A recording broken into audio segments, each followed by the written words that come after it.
Us? Yes. Great. Hey, how are you? I'm good. I sent you lots of stuff today. All right. I was reading some of it. Our Innovation Academy board meeting is now called to order. Will we all stand? National pledge first. Pledge allegiance to the flag of the United States of America and to the republic for which it stands, one nation, under God, indivisible, with liberty and justice for all. Texas flag. Honor the Texas flag. I pledge allegiance to thee, Texas, one state, under God, one and indivisible. Dr. Odell, can you hear us? Can you still hear us? I can still hear you. Great. Let our records show that we have a quorum present. We have one action item, our consent agenda. Can I have a motion to accept? A motion to approve the minutes?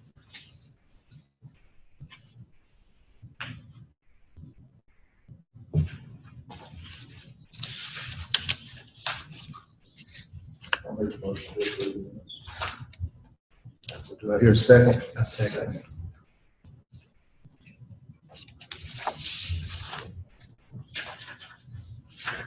The table is open for discussion or debate over the minutes. Do we have a debate or any discussion on the minutes? No discussion. As many are as in favor of the motion, say for. For. Many as are against the motion, say against. Motion carried. All in favor? Superintendent? At this time, I would like to begin by talking about a letter that we received from Commissioner Williams. This letter was received around February, informing us that the district was cited as accredited WARN for the 2014-15 school year. The board is well aware of this. We have made this noted to our community as well by having a public hearing to express that and have talked to the board on numerous occasions about the situation regarding this letter. Stated in the letter, we were told that Commissioner Williams would be assigning us a TA monitor to come in and support our district. I learned back in May that Commissioner Williams had assigned Eddie Millam to support us. Mr. Millam is here today to introduce himself to the board and explain his role and responsibilities as an assigned monitor for the Innovation Academy. So at this time, I'm going to turn it over to you, Mr. Millam, to introduce and speak to the board. Thank you, Dr. Simmons. My name is Eddie Millam. I am the TEA assigned monitor for the UT Tyler Innovative Academy. As Dr. Simmons said, I was assigned back in May. My role and responsibility is simply encapsulated in that word, monitor. And I especially process and anything related to process that will help support the kids there at the academy. I appreciate the opportunity to do this. Now, there's a difference between being a monitor and a conservator. And a conservator, essentially, everybody answers to the conservator. But that's not the case here because it's not necessary for the Innovation Academy. Instead, the monitor was assigned who has recommendation responsibilities, but no directive authority. So, as in other cases where I've worked with charter schools, I was able to direct them, but I don't have that authority here because you have a very competent superintendent, well beyond that, and the direction that the school is heading is in the right direction. So, it will be my responsibility to recommend as I see things happen, but mainly it's to observe and recommend, and that's exactly what I'll do. I'm limited to 2 days a month, which is all that's really necessary, and we'll she and I will make sure that we have good communication between us in that regard. I expect very, very good things to happen with in the time that I spent here. It is an open-ended assignment. The commissioner, I serve at the commissioner's request and at his desire for me to be assigned here. So, for now, this is what will happen. Just a little bit about my background, my bona fides. I was actually born and raised here in Tyler. Went to school here and graduated back in '73. But through college and subsequent graduate work, I've been a teacher, coach, principal, spent about 15 years doing that, assistant superintendent, interim superintendent, and I retired as assistant superintendent for business and finance in Longview ISD about 4 years ago. And so this was Sinatra singing this. He'd say, I've been a puppet, a pauper, a pirate, a poet, a pawn, and a king. So I've been much of that. And just like him, I know one thing. When I find myself knocked down, I get back up on my feet. Because that's what's happened here at the Innovation Academy. There's a great opportunity to serve kids here, and I appreciate the fact that you are a part of this entire operation. But I've done these things, and it's led me to an opportunity to consult with schools. I also work as a PSP, as Dr. Vaughn does. So we work together in that regard. We met 15 years ago or so in our capacities as high school principals and administrators in districts. So I am well-grounded, 30 years plus in schools, and in the last 5 or 6 as a consultant all over the state, helping with problems with administration, with school districts, with schools, helping them to serve kids.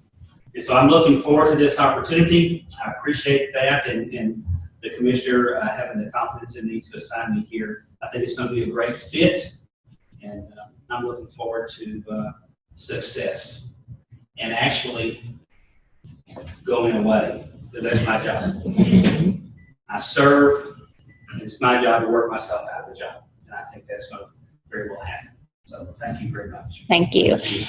Board, I had a chance to sit down with Mr. Millam and our PSP, Dr. Charlotte Paramore, and pretty much give them an overview of where we started. And Dr. Paramore was there to share as well as the academic overview. And so we were able to sit and visit for 3 or 4 hours or so and just kind of talk about the academic overview, as well as Mark Parkerson was attended and provided a financial overview, because we know as a board that's where the reason we're sitting in the situation as far as the strikes against us is because of the first report and then the district rating in year 1.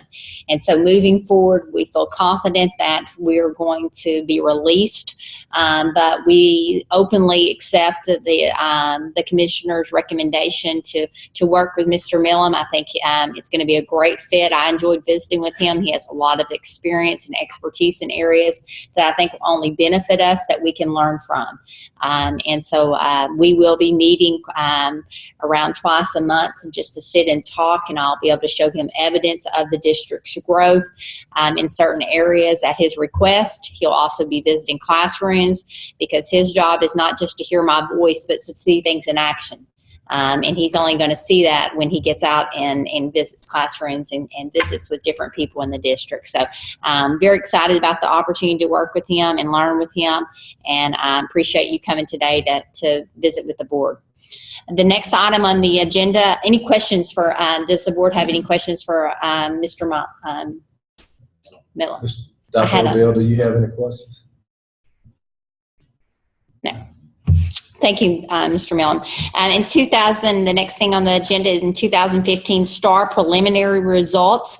At the last board meeting, we were able to share with you our preliminary results for our 5th and 8th grade students. And so as we stated at the last meeting, that we would likely have the data to be able to share with you an overview of where our students are and how they scored on the 2015 STAR data. So at this time, I'm going to turn it over to Jacqueline and Brian to provide you an overview. Hopefully you had a chance to kind of briefly review the data that was provided to you. And if you have any questions, please feel free to ask that. I think the index chart is a couple of pages in. It's a little out of order because it goes with the charts that are actually in the back of your packet. It's a little out of order, but it's all right. The index chart here, I'm going to turn that one over to Brian because he's the man behind that chart and he's the one that understands those numbers far better than I ever could. I can give you an overview of each one of them, but what he did, what I asked him to do, because I thought sometimes people wonder where those numbers come from. It's one thing to say we scored 43 points in index 2, but what does that really mean? So Brian put together this very colorful chart for us, and I'm going to let him kind of talk to you. All right. First of all, people, professionals out there are trying to give districts this type of information, like for instance Region 7 through DMAC, and they have a big disclaimer on there. The accountability manual has just been published.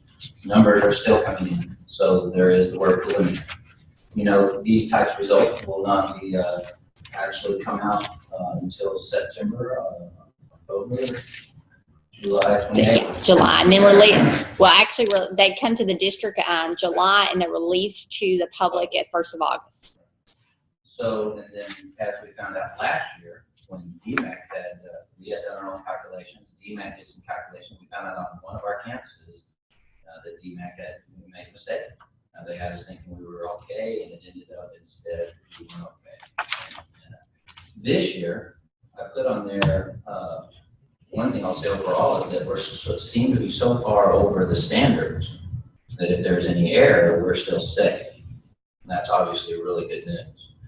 But if you don't mind, the aim of somebody making a chart like this would like it to be somewhat self-explanatory, but let me go over it for a second. That first big red square there, it says 85%.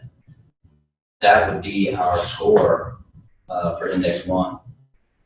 And right below it, you would see the score for each campus, like Tyler, Palestine, and Longview, and that green. And right beside it, in kind of an off shade there of the red or whatever, is last year's score. So at a glance, you can kind of say, so if I were asking these questions in index 1, what did we score? You would say an 85. And what did we score last year? You would look slightly to the right and see that we scored 65. So nice improvement there. If you want to know what the standard was in the purple over there, and there's also just a little history, some context, it has moved from 50 to 55 to 60 this year. So we're well above that standard. I'm not going to pretend to go any deeper in that unless there are other questions, but this is how they calculate throughout the rest of the chart. So if you look at index 2, our score was a 43 as a district. And you can see how each of the campuses fared. And you can see how we did last year. We came from a 36 to a 43. Now, if your eyes go over to the purple again and look for the standard, you're going to see some question marks. This is the only standard the commissioner hasn't set yet in terms of specific numbers. It's the lowest 5%. It's the 5th percentile. So he has to wait until all the data's in, see where that is, and draw the line. Last year, it was numbers like 33 and 16. If it remained something like that, you can see that we'd be in good shape. But that one, admittedly, we'd have to wait and see when all the data is in. And index 2 is about growth. It's how well are you doing with getting kids to grow. Like maybe you haven't gotten the past, but maybe you have to grow. Index 3 is about economically disadvantaged kids in your minority groups, your lowest minority groups. If you look, we scored a 43. That does not say a percent like the previous one. It is not a percent. It says score. It's derived from some percent. Last year we scored a 32. And you can see the associated campuses. You might notice in that one that Longview did significantly better than any other campus in taking care of economically disadvantaged kids. And the target looks like it's going to be 28 again this year. And then index 4 is what they call the college readiness.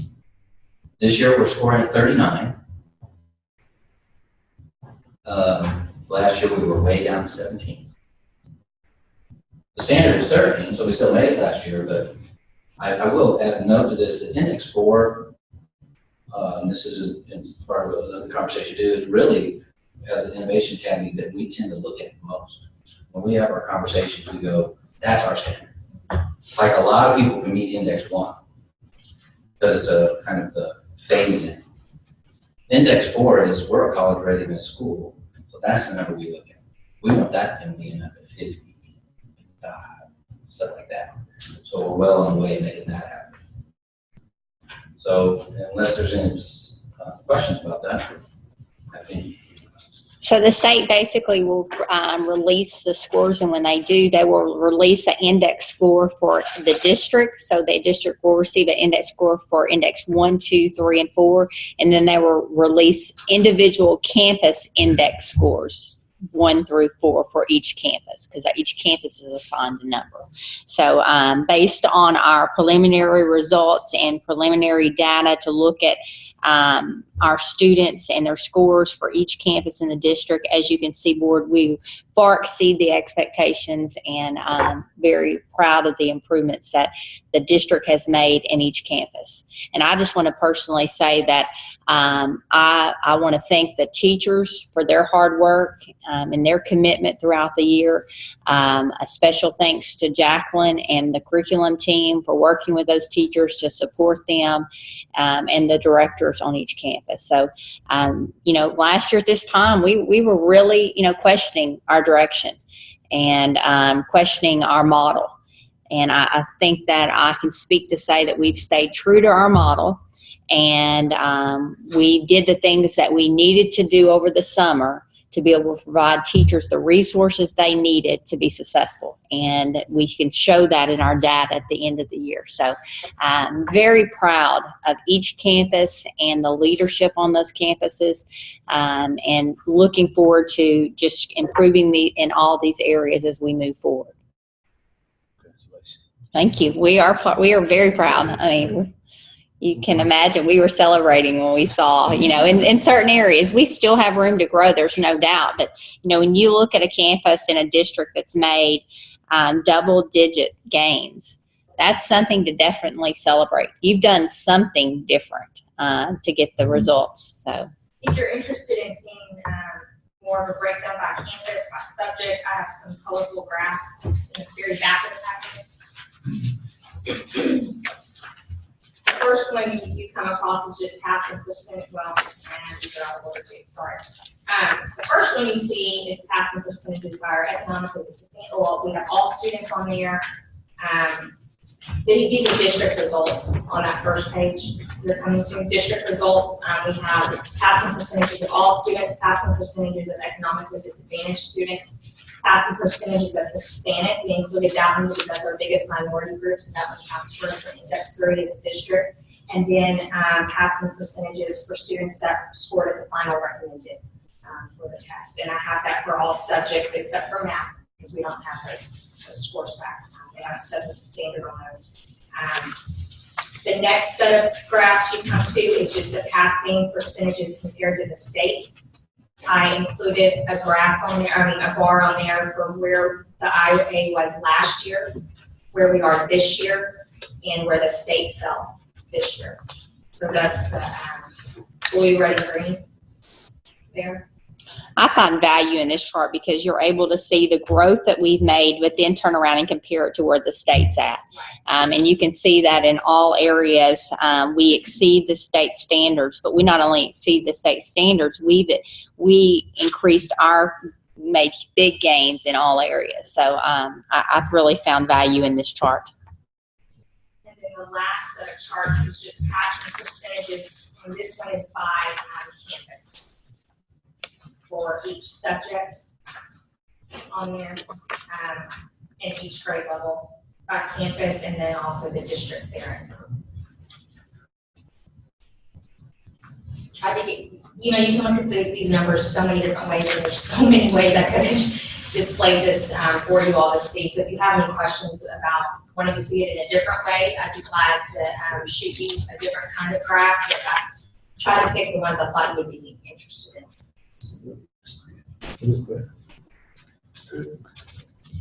And I just want to thank the board for standing behind us as well. I know that, again, as we reflect back to last year when we were sitting around this table and we learned in October that we were in a situation where the district could likely be in a accredited warned status with the state, you begin to question yourself, and you begin to question the direction, and you question about, what are we doing things right for kids, and are we making the differences that we need to do to support them? And, I appreciate the board's support as we transition through the year.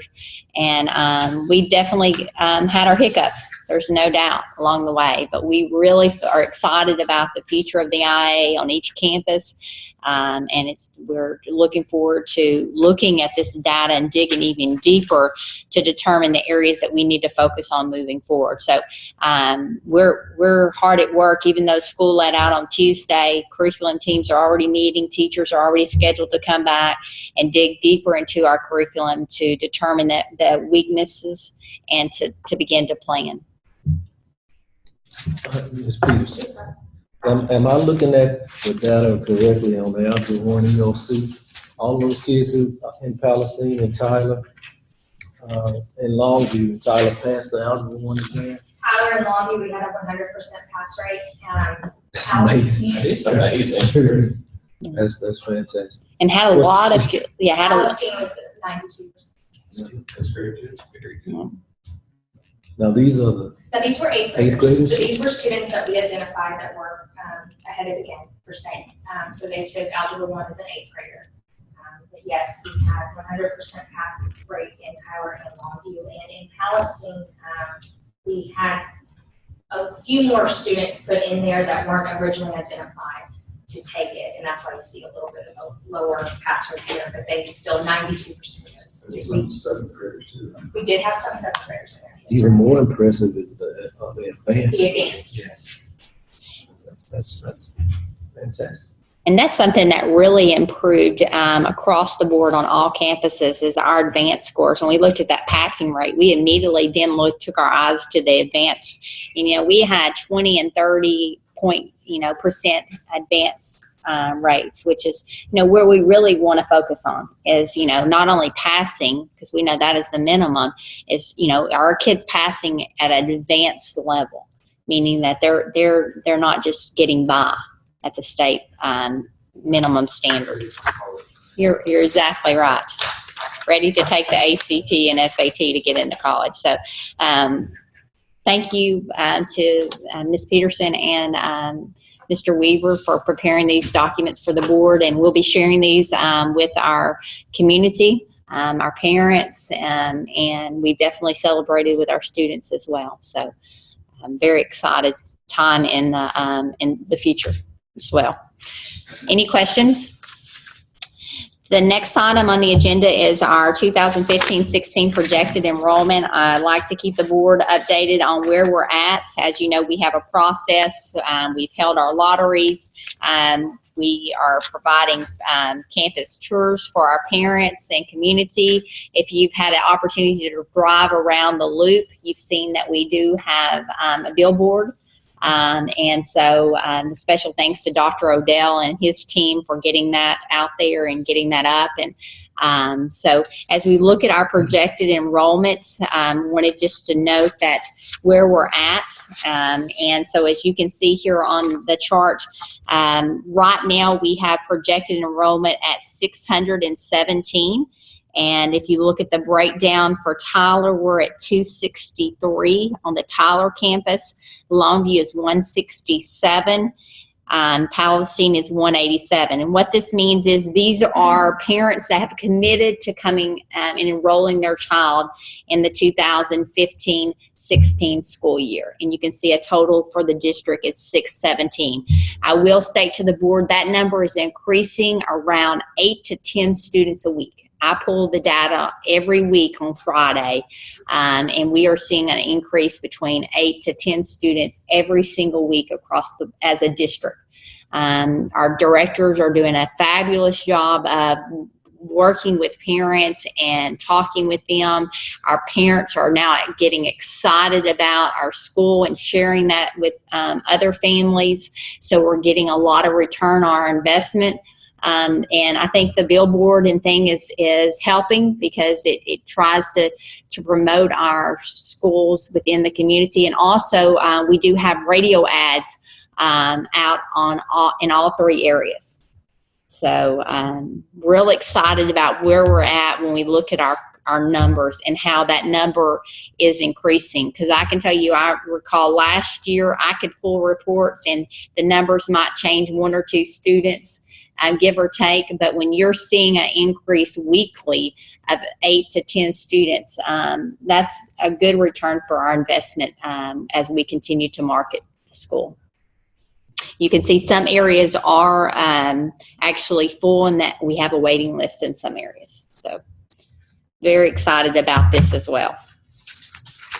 Any questions? On the rows that say per grade, is the small number on the top of each row your goal enrollment, and then the number below is right where you are?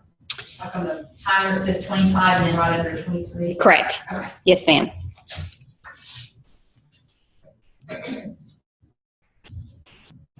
So you're thinking maybe 50 for Algebra 1 ninth grade? Yes, sir. We'll have 2 classes of ninth graders on the Tyler campus, 1 class on the Longview campus, and then looks like 2 classes on the Palestine campus. Is that correct, Jacqueline? Of ninth graders, but that doesn't mean they're all going to be in Algebra 1. Right. You're questioning that 50, that just means 50 ninth graders, and we have room to split them between a ninth grade Algebra 1 class or a ninth grade geometry class. So 2 classes of ninth 2 graders. sections of ninth grade Yeah. in Tyler.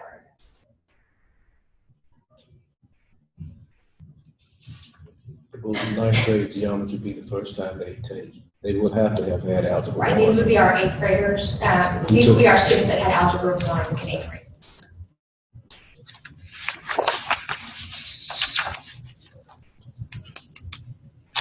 Any questions?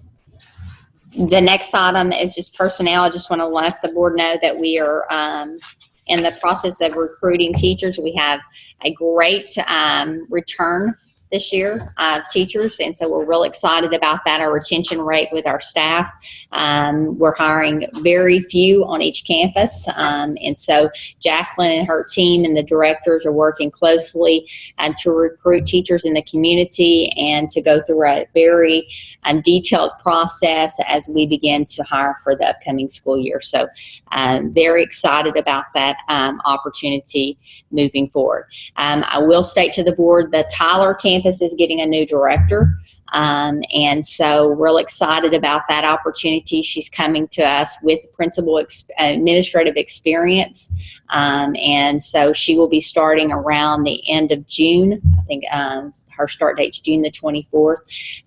Miss Ladine, the Longview director, has decided to step down, and so we are in the process of looking to replace the Longview director at this time. So few changes here and there, but we are very excited about the future of each campus and feel confident with our results that we're receiving with the implementation of the changes that we made.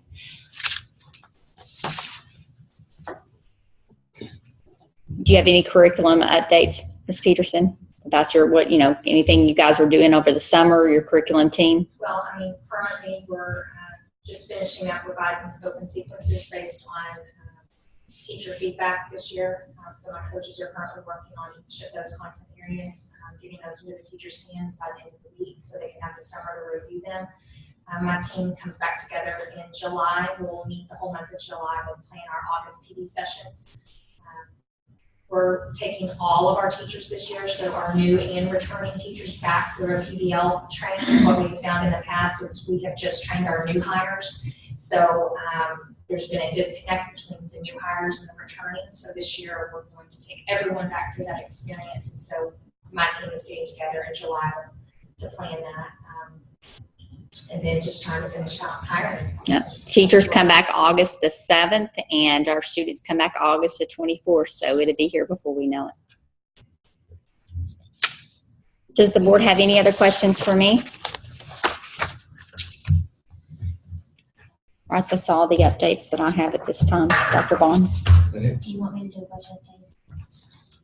I'm sorry, I did skip over that. I do apologize. Go ahead. Okay, if you look at your spreadsheet there, the first column is the true budget. The second column is what we've spent in each function as of March 31st. And then the last column is what we have left over to spend in that function. And then if you look on the back at the bottom, we have our received revenues for as of March 31, and then our expenses as of March 31 in the middle column. And then in the third column, we have the revenue that we need to receive still, and the expenses money we have left over that we still need to spend.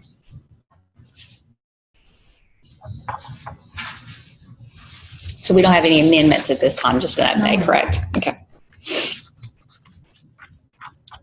Anybody have any other questions before we adjourn? Okay, you have a motion to adjourn? So moved. Second? Your motion. We have a second by Mr. Alden. Thank you so much. So Mark, that's it. Mr. Odell, are you still? I'm still here, yes. I'll send out something, probably not. Okay, we'll adjourn. Do you have any questions? Any questions, Dr. Odell? I'm good. Okay, good. We're glad to hear you're good. I'll see you Monday. All right, thanks. Bye.